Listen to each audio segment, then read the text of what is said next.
All right, welcome back to Not Another Buffalo Podcast. I'm John. I'm here with my buddies, Pat and Brando. We're filming this on a Wednesday evening. Episode will come out Friday. This episode is brought to you guys by Small City Real Estate. If you're looking to buy, sell, or manage property in Western New York, you got to call my guy, Jkorz Agency, at 585-409-1088. Also want to let you guys know that that house that we advertised a couple of weeks ago with the cool backyard, chipping availability for you golfers out there. It's in Batavia, New York. It actually just had a price drop. So it's available for under $200,000 now, which is a great price if you want to move to Western New York or if you want a new place in Western New York. 4 bedrooms, 2 bathrooms, 1,422 square feet, and it is on West Main Street in Batavia, New York. So if you might be interested in that, I'll put the Zillow link in our show notes so you can check it out. And of course, the listing agent on that is going to be Jkorz Agency, and you can call him at 585-409-1088. So here we are, guys. By the time this episode comes out, it's going to be less than 1 week to the draft. Crunch time. Yep. Sabres news. We had Don Granato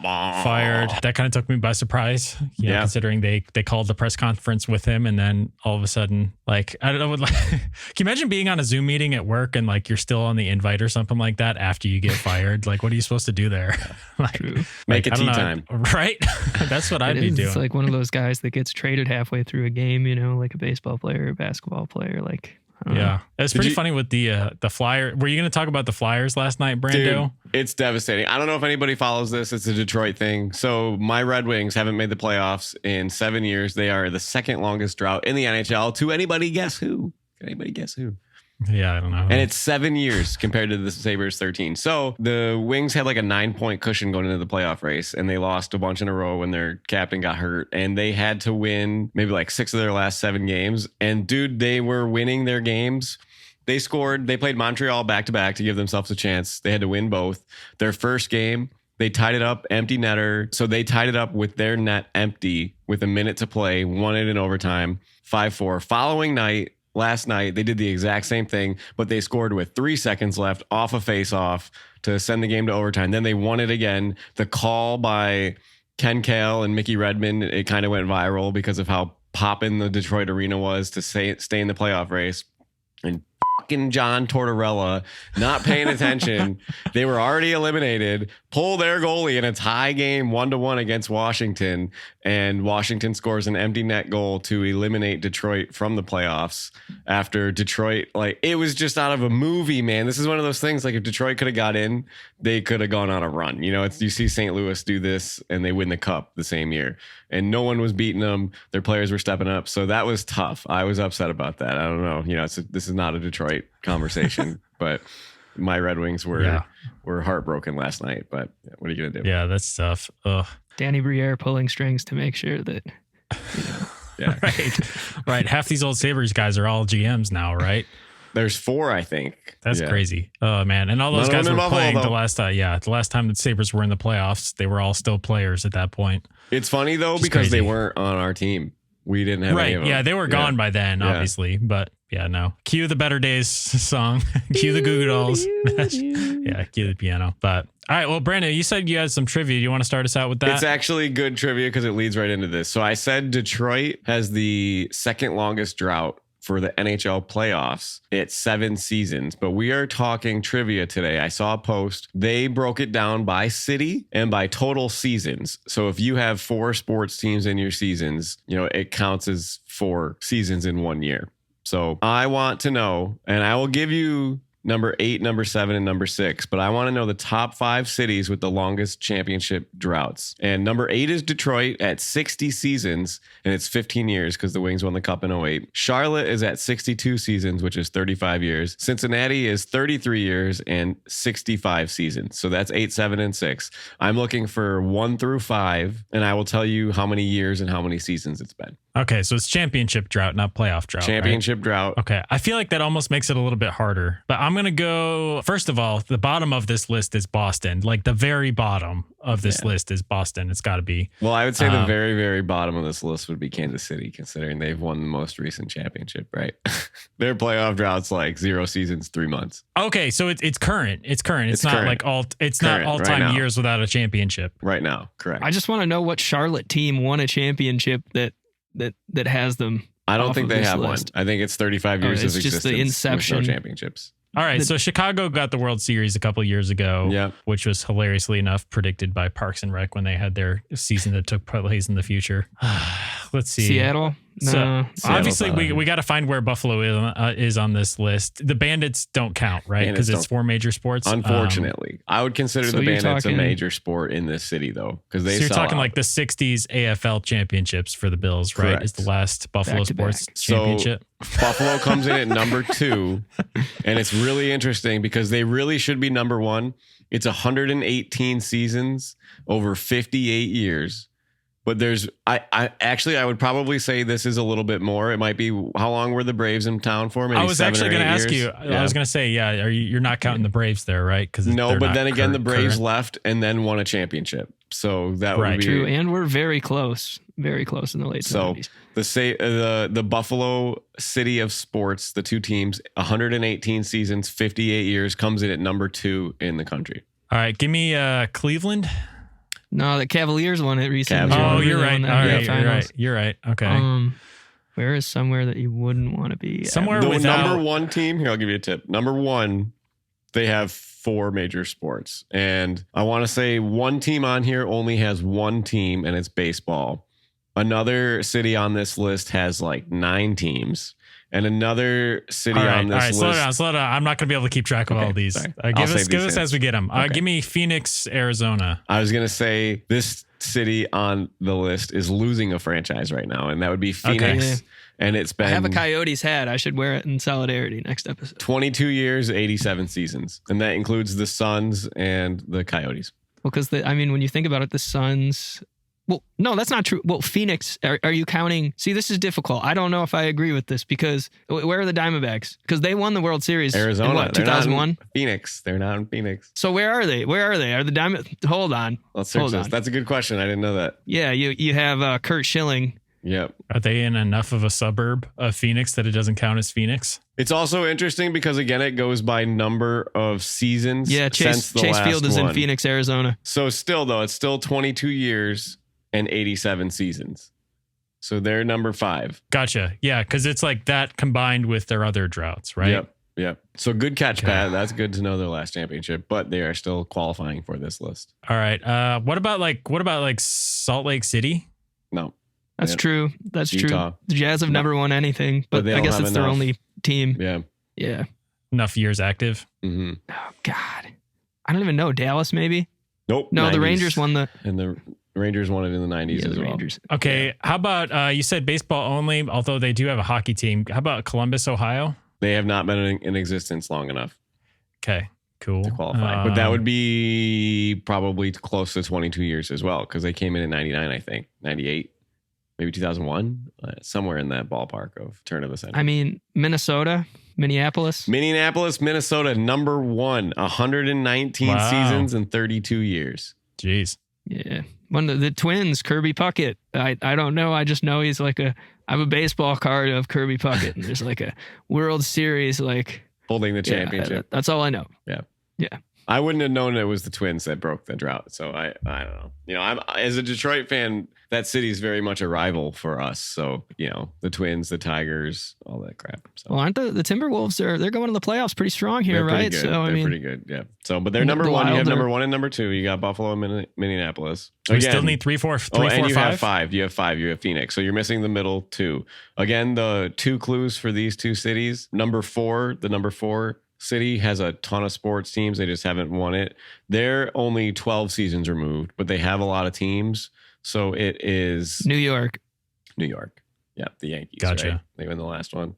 And then the number 3 has Only a baseball team, you said? Yep. I do have another clue when you're ready, but it'll probably give it away. Well, my question is, so the Florida Marlins, they're in Miami. And so when you think about that, I guess the Miami Heat, you have the Heat, won. you have Yeah. Panthers. They haven't won it since 2010. So I guess that's 12. Nah, Heat win it in 2013. 13. Okay. Yeah. So but they only have 3 teams, I guess, down there. They don't What have- about Orlando or something like that? I forget. True. They don't- Orlando's good. That's a good guess, Johnny. I can't think of. Actually, The Magic have never won it. Orlando, I want to say they've never won it either. No. No, but they're not in But existence. they're not. Yeah. They don't have a baseball team, obviously. And I like baseball enough that I should know this. Baseball only cities. Okay, you just got to help me. Is it East Coast or is it like Midwest or is it West Coast? West Coast. All right. What about? Let's see. Padres. Nice. What city are we in? San Diego. San San Diego. Yep. Lost the Chargers. That's My right. clue is they lost the Chargers. Yep. Okay. Yep. Gotcha. So that's pretty good. And I just think it's fascinating how Buffalo, with only 2 sports teams, makes it to number 2 on the list. So which city breaks this drought first? Well, you know what we hope it's going to be, right? Yeah. Yeah. Detroit. No, I'm just kidding. I'm just saying, come on. You know, you got to see the Pistons win it. You got to see, the Red Wings win it. Not just You got win to see the it. Tigers in the World Series a couple of Yeah, times. Tigers. Tigers messed up though. So That was good trivia, Brando. So read off the top 5 again. Phoenix at 5, New York at 4, San Diego at 3, Buffalo at 2, Minneapolis at 1. And if you want to go deeper, Cincy at 6, Charlotte at 7, Detroit at 8. Yeah, Pat, Gotcha. I was very spoiled. The Wings didn't miss the playoffs till I was like 23. They were a dynasty. The Pistons take down the best team almost ever, the second best team ever in NBA history.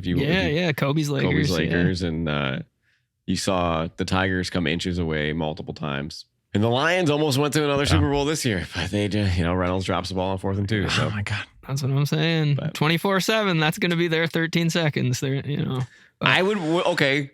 Question: Would you rather have it be a coaching error like we had, or a player dropping a ball? Yes. Or just blowing a 17-point lead, I feel like almost as worse, because you're seeing at least 13 seconds. It only took 13 seconds really because once that game went into overtime, you already knew. You're just like, the football guards are not on our side. But like, if you're talking the 24/7 game, like, that game, like, you knew what was happening and like you just had to sit and watch it for whatever 28 minutes of game time. I'm telling you, I didn't know it was going to happen. I was planning a trip to Detroit. I bought my $100 Lions hoodie. I was like ready to rock and roll. They were dominating that game. But I feel like it's a lot easier to be like a player made a mistake, and players aren't perfect. They're put in high pressure situations. Maybe somebody makes a play. If you're an away team, your home team, whatever, the player makes a mistake. If it's a coaching error, your players give it their all, and then you mess it up for them, and that could blow up a locker room, which we have kind of seen now, where you lose trust in your coach and stuff like that. So I would probably choose. He's no longer here, so I would probably choose the player error than the coaching error. Not a good option either way, though. Correct. Right? I mean, it's like pretty bad both ways. Lots of pain. But did you guys see this post that Diggs had on Twitter? He was asking for cheat meal suggestions, and somebody said buffalo wings, and then Diggs replied with the ranch. God, this guy. I did see that. This guy. Oh, I thought about tweeting, "You're a snack yourself, Stefan," but then I was like, I don't want to be too weird.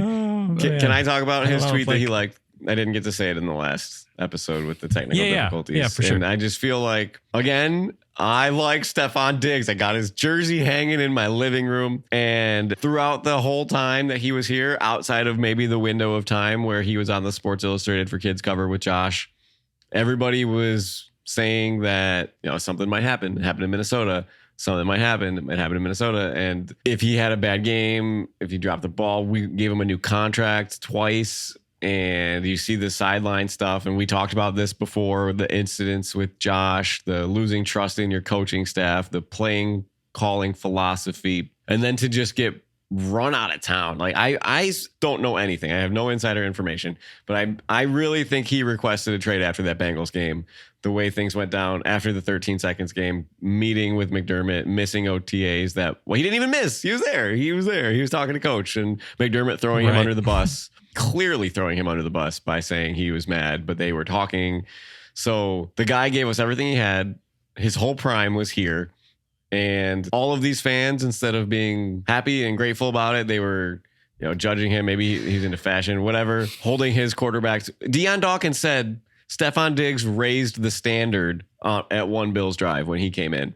So to see all the hate for him, people say such mean things on Twitter to this guy. They say such crazy things. He never once threw anybody under the bus. He knows probably more than anything. If there's any sort of dirt on Josh, if there's anything about relationships, if there's anything about the locker room, did he ever air it out?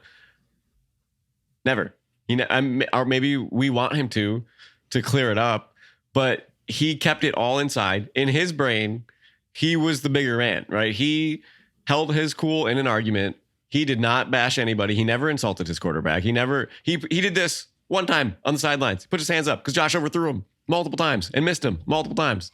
When we run him out of town here and we say all these bad things about him, he was pretty professional the whole time that he was here, we understand that we might be hurt, but understand where he's coming from when he thinks that, all these people calling him names, that he's the worst. Of course, he's going to, maybe like a tweet that says, you guys suck.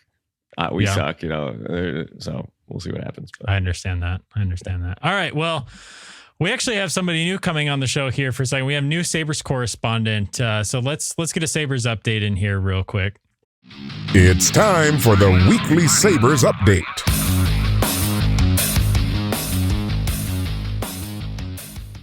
We're going to head straight out to our Sabres correspondent, Lando, in Buffalo. So Lando joining us.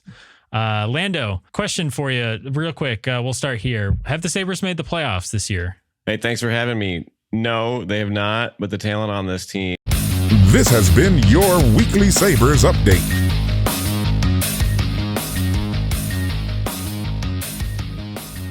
So if I use my monocle here to check the standings, I see that the Sabres were approximately 10 points off last year's pace. So they're 5 games.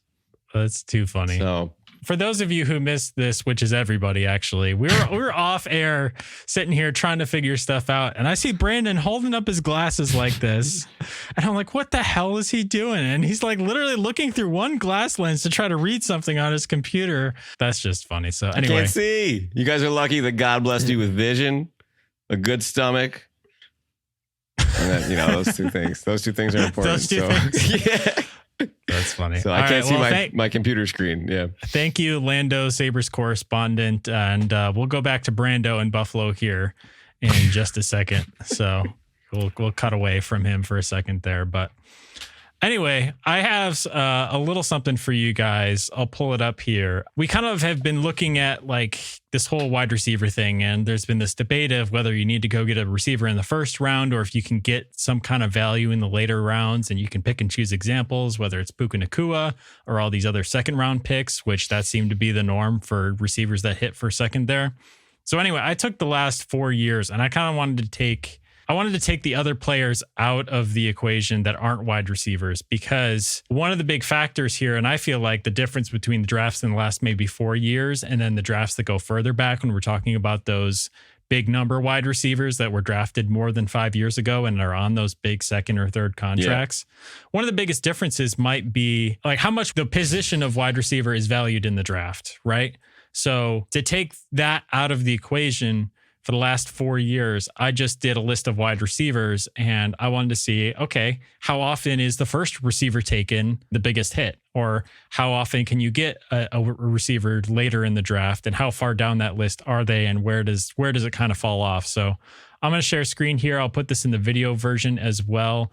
If you're on the audio side, you'll kind of know what we're talking about. I'll read through some of it. Anyway, what you're looking at is the receiver. This is if all other positions were removed from the draft. So last year, for example, first receiver off the board was Jackson Smith and Jigba, then Quentin Johnson, Zay Flowers, Jordan Addison, Jonathan Mingo, etc. Wow. You know what can I tell you? Sorry. Yeah. First impression. Amon-Ra St. Brown. Yes. I forgot how late he was taken. And not that long ago. He's super young. Yeah, he is super young. Not even on that second contract yet. Wow. So what is the color code here? So the color code basically, and I'll kind of walk through this on the audio side as well. It's a list of all the receivers from each draft and the order that they were taken in. I have green colors in for receivers, and this is all opinionated, so we could probably do some back and forth on this if you really wanted to. But I just tried to fill in the receivers that were okay, that's definitely a hit, or that player is more than a reasonable wide receiver. Some of them are superstars. Some of them are not superstars yet, but it's kind of everyone would universally agree that those are hits. That's in green. In light green, I have the best, quote unquote, best receiver from each draft. So for 2023, I have Puka Nacua, which honestly, that could have been Tank Dell. You could even make a case for Zay Flowers there. I feel like that one was probably Zay Flowers is definitely below those two. I would think so too, but I think you can make a case, and it's only one season, right? Like the further back you go, the more we have to fill in the blanks, right? So 2022, my kind of number one for that was Garrett Wilson. I think most people would agree with that. He was probably the most talented receiver to come out of that class. 2021, Jamar Chase, who interestingly enough was the first receiver taken overall. And that's the only case of that in this. And then 2020, I chose Justin Jefferson in a very, very loaded class. Yeah. And 2020 is very interesting. Let me read to you guys like the first 9 or 10 wide receivers taken in that draft. First off was Henry Ruggs III, who obviously isn't in the league. Second was Jerry Jeudy. Third was CeeDee Lamb. Fourth was Jalen Reagor. Fifth was Justin Jefferson. Sixth was Brandon Ayuk. Seventh was T. Higgins. And eighth was Michael Pittman Jr. And after that, it falls off like a cliff.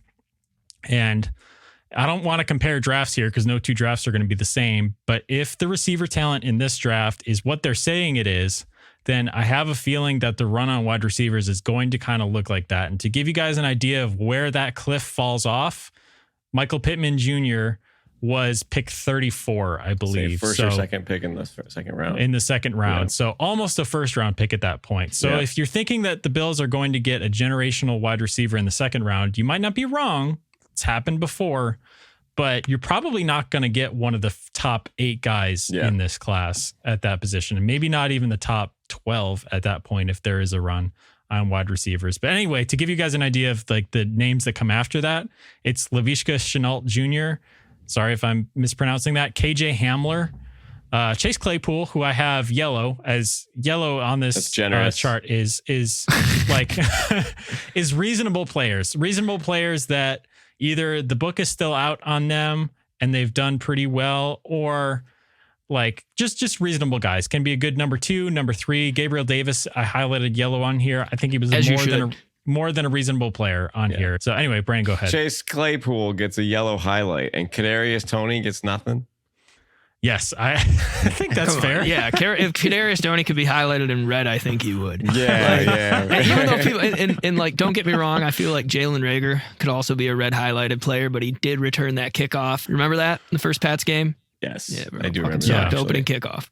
Yeah, that's trash, right. terrible. The other interesting thing, John, I'm thinking here is, do you change your tune on staying put and drafting 2? Staying in round 2? So you say you draft your one at 28 and then another one in like the third or the fourth or fifth round, right? You said you always wanted 2. Does this change your mind? Because we kind of talked about this, right? If you go up, you superstars, right? You're looking at superstars out of the gate. I mean, there's a difference between CeeDee Lamb, Jerry Jeudy, Justin Jefferson, Brandon Ayuk, and Puka Nacua even. So Amon-Ra St. Brown is a superstar. But like George Pickens is not a superstar. No. Puka Nacua could be, but there's a big difference there. And, you know, that's where we were kind of talking about it, right? Is it worth moving up to go get those guys? And, you know, if you stay put and you have a 50% chance, right? If you're at 28 and you take one and then you take another one in the 4th or 5th round, it's like one of those 2 guys is going to produce for you, but are they going to be the superstar, right? Are they going to put you over the top? Also, is there recency bias that has Rashee Rice in yellow as opposed to green? That would be my only other question about. I don't know. I feel like he's a green player. He was right on the edge. I second think leading receiver on a team that won the Super Bowl. I mean, I think you can definitely, you could probably color him in green now, too. I just put him as reasonable, but like, yeah, I don't know. I think if you're picking hairs here between Rashee Rice, I think Christian Watson would be the green guy. I think Christian Watson's better than Rashee Rice. All right. Well, that's fair too. Again, like I put this together pretty fast, and if I wanted to do it better, I could have decided by certain stats, you know, but I probably would have had to do a combination of stats to make it fair to adjust for terrible quarterback play, for example. Well, I like that you did it like this. Yeah. I like that you did it so, like this. But anyway, it just kind of, it's an interesting thing. Again, if you're on the audio side, I apologize. Well, you know, check our Twitter feed if you want to see this chart. Or maybe I won't. I don't know if I'm brave enough to post this on Twitter because I'm about to get roasted by Twitter people. I think Instagram would look at this and be interested, but Twitter, you know, the armchair GMs might come out of the woodwork. Anyway, I see you didn't put anything for Justin Shorter. I have not put anything for Justin Shorter. That's a book is still out on him, but yeah, it was an interesting exercise because this takes all of the importance put on wide receiver in the draft. It kind of takes that out of it where it's like, okay, where in the list of wide receivers do I need to be? because that can change. Like you can get through the first 8 wide receivers in the first round of a draft. Possibly that would be, you'd have to look up what the record is for number of wide receivers taken in the first round of the draft. Obviously we didn't hit that last year. I don't think it was that far away. Okay. 7 wide receivers came off the board in 2004. Okay. So that's a long time ago. I don't even know if you can count that as a similar precedent. How many were in 2020? I want to say let's count everybody above Michael Pittman Jr. Unless somebody was pick 32 or 33, if T. Higgins was the top of this. Was T. Higgins a first round pick? I think first pick of the second round, right? Yeah. Let me see. I only know because I was looking at this. I think he's a second round pick. I think you're right. 33rd overall. Good call. Yeah. Yeah. So that means that there was only 1, 2, 3, 4, 5, 6 guys taken in the first round. But again, 8 in the first 34 picks. So take that as you will. I think that you're going to see a similar number in this draft. So again, I'm not saying you can't find value anywhere in this draft, but I think that you're looking at either staying put or, I mean, in that loaded class, Justin Jefferson is the 5th wide receiver taken. So if you want to hang on to hopes there, like maybe your best hope for getting a generational talent is getting a player at 22 after trading up your second round pick of the following year. Yeah. I mean, what's your second round pick going to move you up? 10 spots max? Maybe not even that. If it's Minnesota's pick. So I don't know. I think that's kind of what I'm hoping for. And then again, I'm still team use that second round pick on a wide receiver because you can definitely get some hits there. I mean, but you might end up with the next KJ Hamler. I love the model that Green Bay did, right? They loaded up on rookie wide receivers. They were all rookies last year, and Christian Watson broke out. They had a couple of, they didn't have one big breakout guy, but I think they had depth there, and they're only going to get better, right? They're all under 24 years old. There's a few of them. Yeah. Romeo Dobbs too. They got a couple of them. Yeah, some of those guys were on here. I could have highlighted a couple more of them. Christian Watson, I had in yellow. I also, Romeo Dobbs as well is not highlighted, but definitely could have been. He's definitely a reasonable player. I also didn't go all the way through these drafts. There are like some 6th and 7th round picks that I didn't fill in here just because I was short for time. But I thought it was interesting to say the least. So Green Bay picked Christian Watson in the 2nd round, Romeo Dobbs in the 4th round, and Samurai Toure in the 2022 draft. It doesn't have a draft round for them. And then they added Jaden Reed in the 2nd round, Dontavion Wicks in the 5th round, and Grant Dubois in the 7th round. So in 2 drafts, they added 6 guys. That's crazy. And all after Aaron Rodgers left, right? Which is hilarious to me. Like, okay, maybe we do need receiver help. That's funny. They still don't go with the first rounders though, man. Which is crazy. No, yeah. And again, like no guarantee you're going to hit on wide receiver. You might get a Jalen Reagor or a Kadarius Toney or a Jonathan Mingo who, nothing against Jonathan Mingo. Like he could still be a good player. Like he's only 1 year into the league, but it could be a Treylon Burks for the Titans. I mean, they didn't have a 1,000-yard receiver in Green Bay. I mean, say what you want, young players, stuff like that. Yeah. But they even have an 800-yard receiver. So, but Jordan Love still had the best second half season of any quarterback in the NFL. True. It did take them a while to get there, though. So there was definitely some growing pains. But I think that they're going to reap the benefits of that next year, right? Mm-hmm. Because they're probably going to come out firing. They even played, I think they won a playoff game, didn't they? Cowboys, yeah. Yep. Yeah. We picked that game, right? We picked that game. Yeah. Well, very interesting stuff there. So obviously this might be our last episode before the draft, honestly, depending on when we decide to release our episode next week, whether we do it after the first round of the draft or what. What's your dream scenario? I'll tell you mine first. Sorry, I asked you, and then I'm going to give you my opinion before you give me your answer. But nice, I like the city of Malik Neighbors, right? City of good neighbors. I keep seeing that around. That would be kind of cool. Romeo Odunze, I want to say is better than Neighbors, but I don't think Marvin Harrison's making it. We got to be moving the farm, right? If we do that. And if we did do that, you're looking at New York, maybe the Giants making a Bills-like trade for next year, setting themselves up for a quarterback next year, getting that extra first round pick, probably your first and your seconds, both seconds.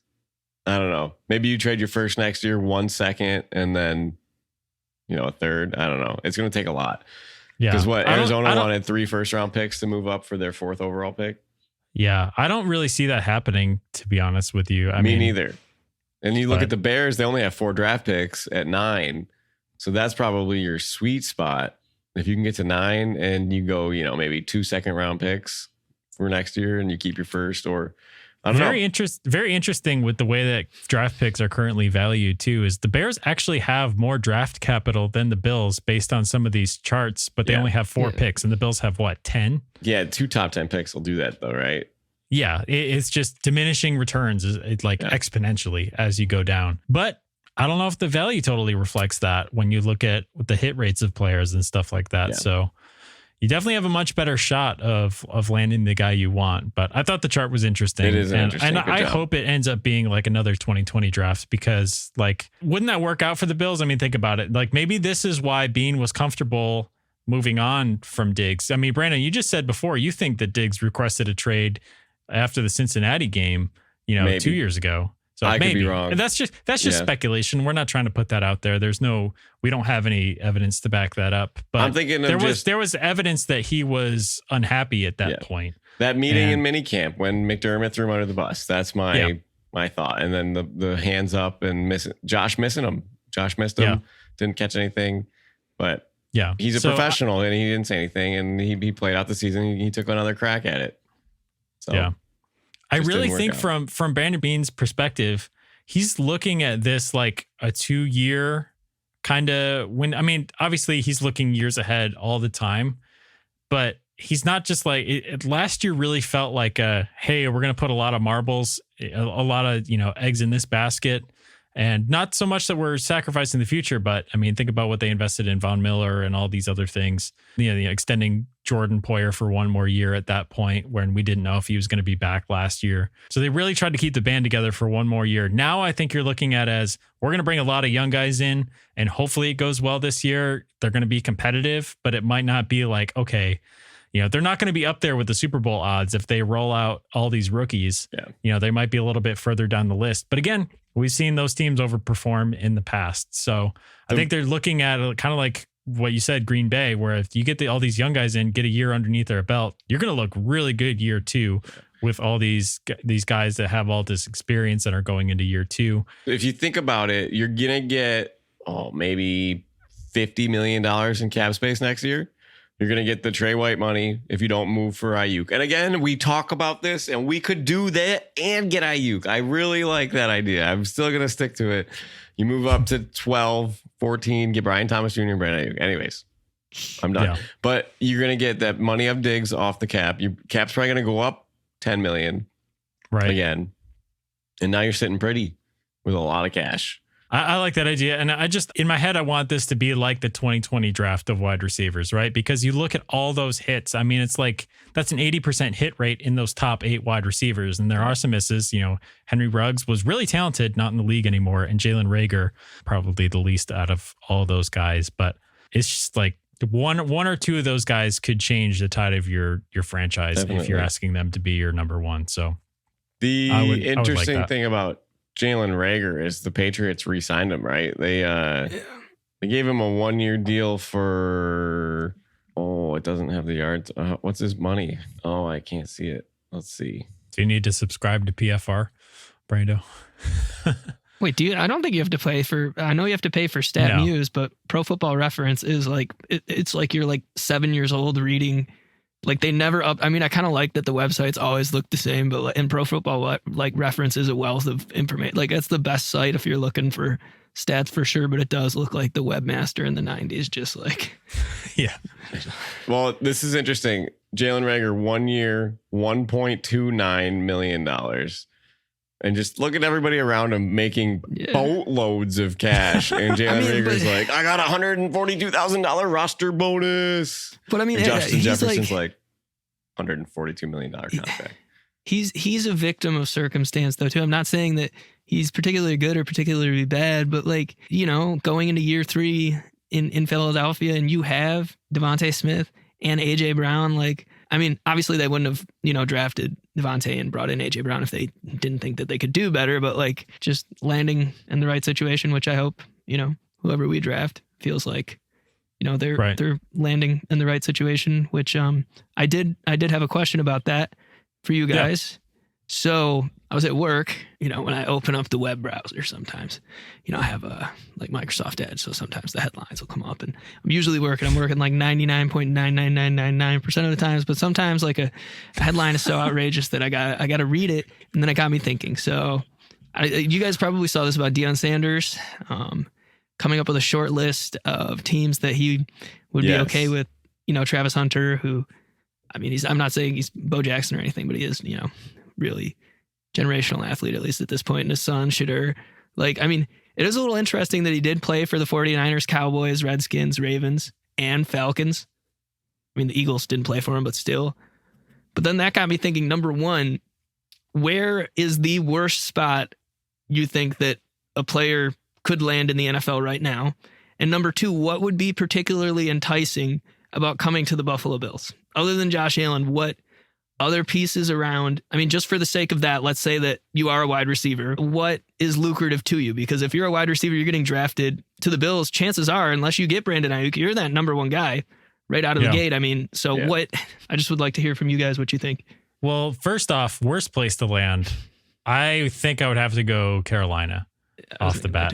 Just because of where their ownership is at right now and how they're just they just seem to not have anything going for them, like that weird debacle with Frank Reich and the end of his career there. And just not a great vibe coming out of Carolina. And I don't know if they're going to get it turned around. Whereas like a year ago, you might have said Washington, but at least they have new ownership and they're turning a corner, and at least it's going to be different. It might not be like amazing, but it's going to be different there at least. You're not going to have Dan Snyder running things. You're not going to have all the issues that they had there, hopefully, with, and that's not even to mention the stadium that they have that's falling apart while people are trying to watch football games in it. But as far as the things for the Bills, or Brandon, give your worst landing spot before I get into so that. It's interesting you said Carolina, because they just drafted the second round guy, Jonathan Mingo, and he did not really break out very well, but he's got Bryce Young throwing him the ball. And like I've said it on here many times, you have to have the infrastructure in place for these young rookies to succeed. You need an O-line, you need a quarterback, and you need a coach. Yeah. They went 0 for 3. So the success rate of any of their rookies, I would be surprised. I would like that. That makes it so hard to rebuild. And unless you're throwing money at your O-line, stupid money, and you're hoping that the free agent class is deep enough to solve your problem a little bit, but like something's got to get fixed first. Then you got to fix the line before you can really do anything, I think. So the infrastructure there for Carolina was not good, but I'm looking around the league and I think I'm kind of torn because Washington's going to have another shot at a rookie quarterback, but they might not have the infrastructure there. I don't love their franchise. Everybody hates them, right? Dan Snyder's not there anymore. So maybe they turn a leaf, but I'm looking out west a little bit. Arizona, they're in a tough division. Kyler Murray's just like, I like to be able to see my quarterback over the line of scrimmage and maybe he can get the ball to me, but I don't want to play Call of Duty with you at all hours anymore. We're not in 8th grade anymore, but to go there, they have a weird offense. James Conner is going to get his touches. If you're a wide receiver, are you gonna go there? Is the coaching staff in place? No real true number one either, I guess, which is like. So Arizona's on my list. If you're really looking, maybe Minnesota's on the list too. They're in a tough division now. Sam Darnold's your quarterback. You have a decent head coach. Minnesota is interesting too, because 2 first round on the flip picks. side, if you're a quarterback, I feel like Minnesota might be the best place you can land out of any of these quarterback needy teams. You're getting Justin Jefferson to throw to. Maybe if he doesn't hold out for his contract. And him and CeeDee Lamb are in this like, you sign your deal. No, you sign your deal. No, you sign your deal, because they both want to be the highest paid contracts. And I think that's really holding up the wide receiver market right now. And everybody wants to see what those two guys are getting. You saw Devontae Smith come in, at like $25.5 million per season for Philadelphia. And CeeDee Lamb's going to come over that, and he's going to be the number one guy. And Justin Jefferson, he's like, you're going to make me the number one paid guy ever. And CeeDee Lamb's like, hold your beer, guys. I'm going to hang out here and hold out. So you might not get him. And if JJ McCarthy busts, which I don't think he will, I think he's going to be good. But if whoever they get busts, that could be an option. So that's a good point, John. It could be good or bad, but If you only Yeah. have 1 year of Justin Jefferson, and then you take away your training wheels, you take away a 3-year-old's training wheels before they turn 5. I don't know. You take it too soon, they skid their knee. They don't want to ride the bike anymore, I guess. So, John, I have something here real quick. I have a Sabres thing. It's one more Sabres thing. There's a Twitter account. It's like Bye Jerry Sullivan. Active NHLers with the most games played, but 0 in the playoffs. Yeah. Number one. This was a couple of weeks ago. I think I might be able to name these guys. There's a lot of Sabres on this list. Yeah. Let's see. Ristolainen, Rasmus Dahlin is getting up there. Dahlin is number 5. Risto is 2. Gergensen is 3. Skinner's number 1, right? Skinner's 1. Yep. That's so a fancy name that's not on here is Brady Tkachuk. He's not a Sabre. Thomas Chabot, right. Philip Hronek, who's a Red Wing, Tage Thompson, Casey Middlestat, and Henry Jokiharju. Oof. So we got 1, 2, 3, 4, 5, 6, 7 out of 10 players with the most NHL games played, but 0 in the playoffs. So with that being said, Lando says, "What the Buffalo?" Yeah, I think that's on point. All right. So now that the Sabres have fired Don Granato, who do you guys think is going to be the next coach? And also, can you give me wrong answers only? Pat LaFontaine. Wrong answer because he was here for 1 month and got sick of it and left. What year was that? Early on in Terry Pagula's tenure. That's funny. What was his role on the coaching staff? President of hockey operations, I think. And he's like, "I'm done. This smells like shit. It looks like shit. I'm not going to be here." So, well, I think we could all take a lesson from Pat LaFontaine. Yeah. Ugh. You want wrong answers only? Yeah, that's what I was thinking, like the ghost of Herb Brooks or something. I don't know, Maybe we can just get the actor who played Herb Brooks in Miracle on Ice to, or just Miracle, sorry, is the name of it. What's that guy's name? I can remember that guy's name. It's from Sky High, old flick, going way back there. Kurt Russell? Is it Kurt Russell? I think it's Kurt Russell. I don't know. That's a great question. I have no idea. Everyone's going to yell at me if it's not Kurt Russell. I think it is. But if you want wrong answers only, I'm looking at the 2006-2007 Ottawa Senators that I got because they got eliminated by the Senators in that year. I'm looking at Daniel Alfredsson, who was a coach at one point. I got Ray Emery, R.I.P. He's dead. True. Mike Tyson on the goalie helmet too. Yep. We got Chris Neal, who's a goober and a thug who averaged like 25 points a season and got his jersey retired by Ottawa for all his fights. Danny Heedley, Jason Spezza. It's just some great household names right there. Yeah. Well, one more thing I wanted to get to before we sign off here was the NBA gambling thing. We had Jontay Porter, apologies again if I'm not saying his name right, get a lifetime ban. Okay, so on Wednesday, which is today, the NBA banned Porter for life after its investigation revealed that he had disclosed confidential information to bettors, limited his participation in at least one game while he was with the Raptors, and bet on NBA games while playing in the G League. And that's from ESPN.com, by the way. I want to give credit It's just the G League, man. Well, that's what he played for the Raptors. Yeah. He was with the Raptors, and he apparently limited his involvement so he could cash some unders. I think some bettor won like a bunch, like millions and millions of dollars, and that's why it came to light because somebody put a huge amount on his under for that night or whatever.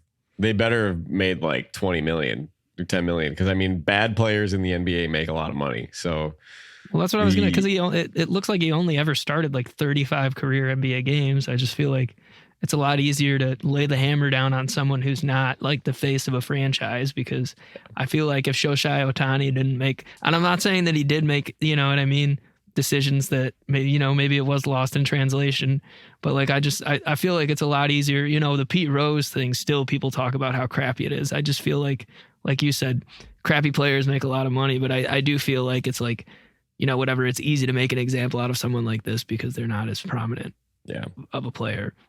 Or on a team that was even in the playoffs, really. So, yeah. Well, I think we've seen from the sport leagues that they're not going to pull punches on this stuff, because as soon as a couple of these stories comes out, it starts really undermining the credibility of your league at a certain point. And not to a point where you or I are worried about it, but think about the people who yell at their TV that this league is rigged or whatever. As soon as that bias starts to get confirmed, and people, like, then you might get some people who are a little bit really angry about it. We know that it doesn't go on a huge level. No, but there's no consequences if you're a relevant player, though. There's really none. Like, I mean, Calvin Ridley, he was the highest paid wide receiver in this free agent class, right? And he bet on They suspended him for a year. For a year, though, not a lifetime ban, though. You know, like he got to take a vacation and not get hit every day and cashed out for $70 million. True. So I don't know. I'm sure Atlanta was pissed, but yeah. Oh man, and fantasy football people who had him in Dynasty, I'm sure. But again, probably not as much of a right to be pissed as Atlanta in that sense. I mean, do you think it goes on frequently? Like, I guess you guys do Brando's bets. I don't really bet. Like, what do you guys think about the frequency of it? I don't know. And again, we only know the people who have gotten caught, right? So we don't know if anyone's being smart about it. There's a really interesting documentary on Netflix. I think it's just an episode of a documentary. Brando, you might have to remind me what it is and what college team it was where they were. Like Art Schlichter or whatever at Ohio State. Well, there's the one. So it's Hoop Schemes, 1994 Arizona State basketball point shaving scandal. It's interesting because they would only do it by like 2 or 3 points. They knew that they could do it. It's a really interesting episode. That one and the one with the Tim Donahue referee, the gambling on Netflix. That one's the NBA referee mess. Right. When he gets involved with like the mob and stuff. Super interesting. Now, John, it's interesting you brought that up because I would say I have no idea if this is true or not. I just think that I've heard about it before in places, but the college game where these young kids are coming in and you have these 18-year-old phenoms being one and done because you're not going directly into the NBA. You know, you get some big money throwing at these guys. If you're, 18 and somebody's offering you $1 million to miss 3 free throws and nobody's going to find out about it. It's cash transaction, portal money, whatever it might be. And if you're getting strong armed, you take advantage of these young kids. But I don't know. Who really knows? I think it's I think you're right of our society.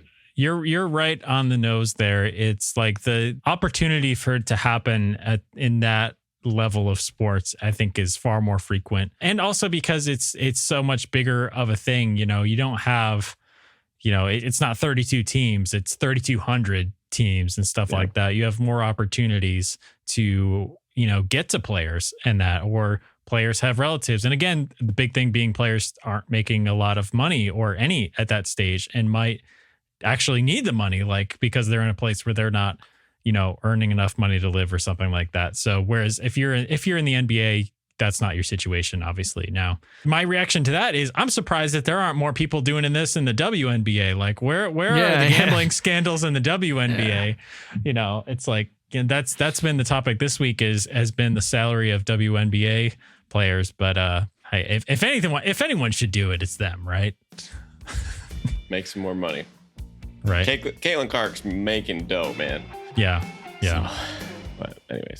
Well, sweet. All right. If you guys don't have anything else, I think that'll do it for this one. No, we're good. All right. You guys can find us on most platforms at Not Buff Podcast. Thank you guys for tuning in. We should have some exciting announcements for you guys in the next coming weeks and stuff like that. A couple of things in the works. In the meantime, though, I appreciate all the reviews, subscribes, anything you can do. Like I said, when we were on Rumblings all the time and just had our listeners on, podcasts, we didn't really ask for any of that stuff, but it always helps out at this level because we're trying to get our downloads and stuff back up to their normal levels after the whole Rumblings debacle. So appreciate you all. Thank you for listening. Yeah. Yep. And until next week, go Bills. Go Bills.